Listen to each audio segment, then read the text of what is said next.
Gracia y paz, les habla de nuevo Galanmón, y ahora, quise hacer un video para desmentir la mentira propagada por los protestantes, quienes dicen que solo Jesús es mediador, cosa cierta, pero la definición que ellos hacen de lo que significa el que Jesús sea mediador, no es la definición que la Biblia da acerca de ello, por lo que hago este video solo para explicar lo que significa cuando en la Biblia se nos dice que solo Jesús es mediador junto con la intercesión. Como en todos mis otros videos, usaré la versión de la Biblia protestante, para lo cual todos los versículos que citaré, tienen sus paralelos en nuestras Biblias católicas, sea para fundamentarles a ellos, o, sea para profundizar usando nuestras Biblias.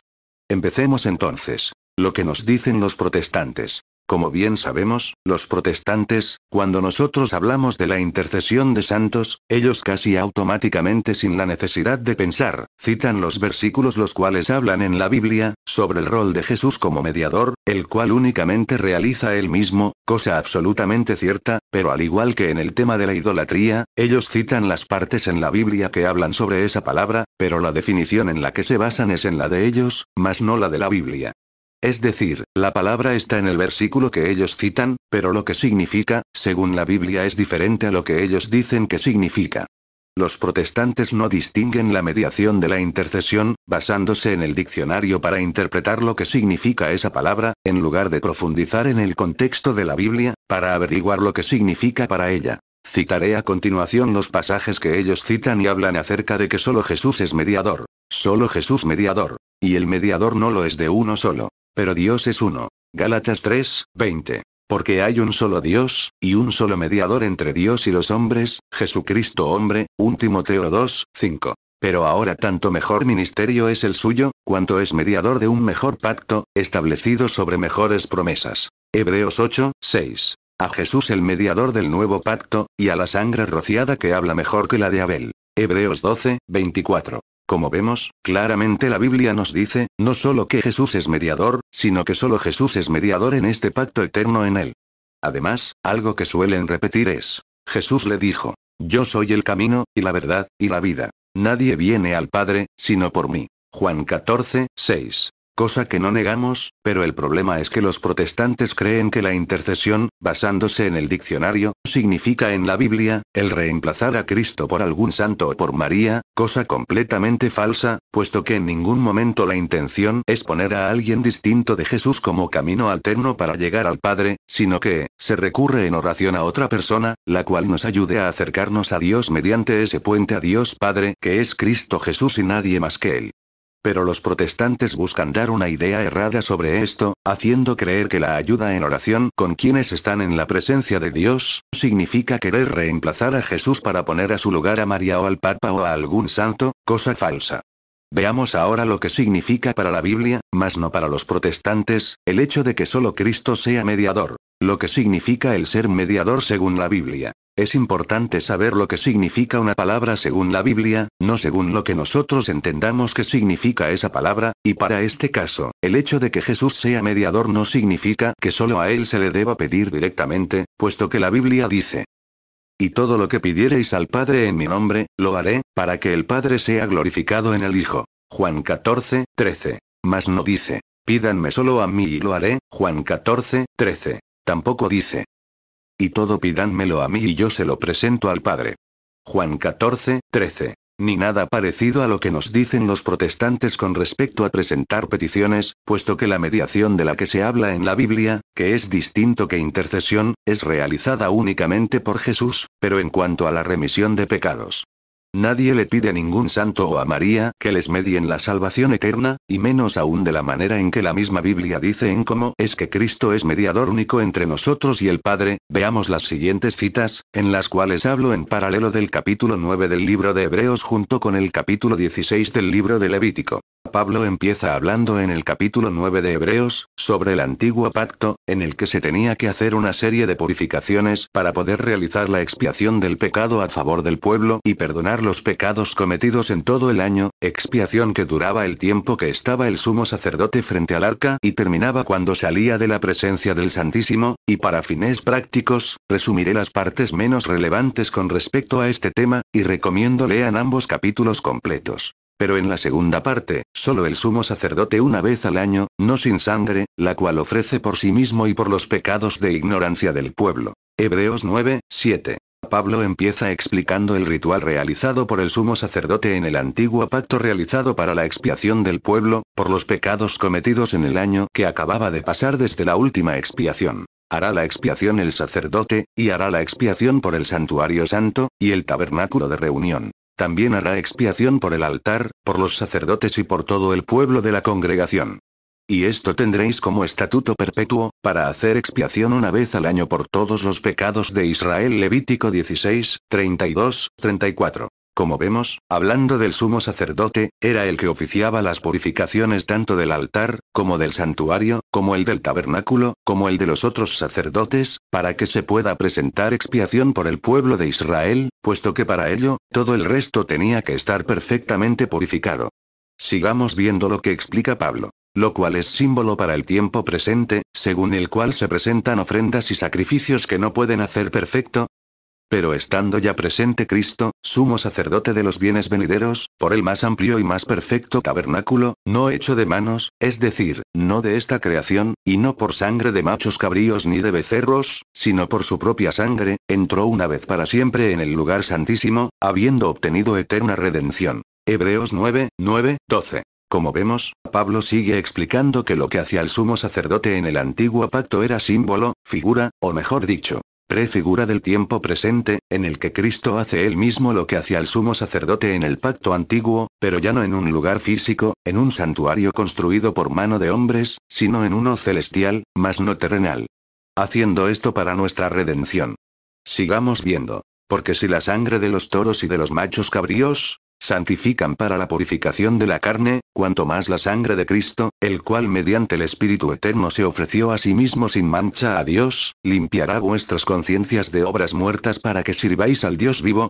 Así que, por eso es mediador de un nuevo pacto, para que interviniendo muerte para la remisión de las transgresiones que había bajo el primer pacto, los llamados reciban la promesa de la herencia eterna. Hebreos 9, 13, 15. Vemos que Pablo plasma la importancia que juega el derramamiento de sangre en cuanto a la expiación, hablando de la sangre animal y hablando sobre todo el altísimo valor de la sangre misma de Cristo, quien sea hace Cordero de Dios, como dice Juan Bautista. Y mirando a Jesús que andaba por allí, dijo: He aquí el Cordero de Dios. Juan 1, 36. No porque Jesús sea manso y dócil ante Dios, sino porque literalmente Él es el Cordero que al mismo tiempo es sumo sacerdote, por medio del cual somos expiados de nuestros pecados.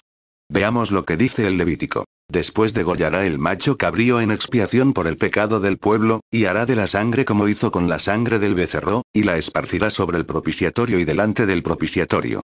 Así purificará el santuario, a causa de las impurezas de los hijos de Israel, de sus rebeliones y de todos sus pecados. Y esparcirá sobre él de la sangre con su dedo 7 veces, y lo limpiará, y lo santificará de las inmundicias de los hijos de Israel. Levítico 16, 15, 19. Como vemos, en el antiguo pacto había necesidad de muchas purificaciones para poder lograr la expiación por todo el pueblo de Israel, pero como nos dice Pablo, con Cristo eso ya es diferente. Sigamos viendo lo que nos dice Pablo. Y casi todo es purificado, según la ley, con sangre. Y sin derramamiento de sangre no se hace remisión. ¿Por qué no entró Cristo en el santuario hecho de mano, figura del verdadero, sino en el cielo mismo para presentarse ahora por nosotros ante Dios? Y no para ofrecerse muchas veces, como entra el sumo sacerdote en el lugar santísimo cada año con sangre ajena. Hebreos 9, 22, 25. Como dice finalmente Pablo, habla de la importancia de la sangre en cuanto a la purificación y como, por así decirlo, moneda espiritual para pagar por el pecado. Por eso, como repite Pablo, con Cristo es diferente, puesto que, Él a estar en un santuario más perfecto y más amplio, no de este mundo, sino uno celestial, Él hace lo mismo que hacía el sumo sacerdote en el antiguo pacto, pero no con sangre de un animal, sino con su misma sangre, siendo Jesús sumo sacerdote y cordero de sacrificio al mismo tiempo, presentado no frente al arca, sino frente al Padre con su propia sangre, oficiando por la expiación de los pecados. Veamos, ahora el punto más importante de todo esto, en cuanto a la mediación única de Cristo, puesto que Pablo, explicando el rol de sumo sacerdote y la manera en cómo Cristo se hace sumo sacerdote y cordero al mismo tiempo, dice: Así que, por eso es mediador de un nuevo pacto, para que interviniendo muerte para la remisión de las transgresiones que había bajo el primer pacto, los llamados reciban la promesa de la herencia eterna. Hebreos 9:15. Como vemos, dice explícitamente Pablo que, por eso, es que Cristo es mediador del nuevo pacto. Cristo es mediador según la Biblia por ser sumo sacerdote, y la Biblia es más que clara, puesto que dice que Cristo es mediador, por ser el único el cual media por nosotros, pero específicamente, en cuanto a la remisión de los pecados, como hace referencia en una de las citas que habla de Jesús como mediador. A Jesús el mediador del nuevo pacto, y a la sangre rociada que habla mejor que la de Abel. Hebreos 12:24. Puesto que el rol de mediación de Jesús es presentar sangre para expiación, contrastándola con la de Abel, quien fue el primero en presentar sacrificio de sangre hacia Dios, pero Cristo lo hace con su propia sangre, y la Biblia dice que, por eso, es que se dice que Cristo es mediador único entre Dios y el hombre, mas no por lo que dicen los protestantes, con sus interpretaciones inmediatas, y buscando en el diccionario la palabra mediador y queriendo interpretar que sea solo a Cristo a quien se le deban hacer peticiones, cosa falsa, puesto que en la Biblia Jesús no dice que solo a Él se le pida, sino que cualquiera que pida, en su nombre, cosa distinta, se le concederá.